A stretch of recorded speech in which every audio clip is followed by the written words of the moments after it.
আমি ছোট মাছ রান্না করব। পোয়া মাছ ছোটোগুলো আজকে আমি আনলাম, সেগুলো আজকে আমি ভুনা করব। আপনাদেরকে সবটাই দেখাবো কীভাবে করে আজকে ছোট পোয়াগুলো রান্না করলাম। হালকা করে পানি দিয়ে দিলাম, লবণ মরিচ দিয়ে দেব। এখানে এগুলো মশলা আমি দিয়ে দিলাম, আদা বাটা রসুন বাটা একটু এখানে দিয়ে দেব, যাতে মাছগুলো জানি গন্ধ না বলে। অল্প করে দিয়ে দেব।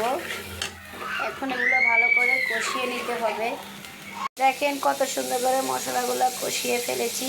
এখন মাছগুলো দিয়ে দেব, পোয়া মাছ সাথে দিয়ে দেব। সবগুলো মাছ দিয়ে ফেললাম। এখন এখানে পানি দিব হালকা করে, যেহেতু এটা আমি হালকা বুনা বুনা করে রান্না করে খাবো, তাই হালকা ঝোল দিয়ে দিলাম।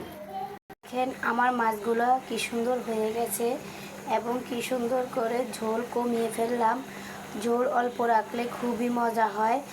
মাছটা দেখতেও যেমন সুন্দর হয়েছে, খেতেও মজা, যেহেতু এগুলা সাগরের পোয়া মাছ তাই অনেকটাই মজা লাগবে। দেখতে একটু ছোট, তাই আরও মজা বেশি এগুলাতে।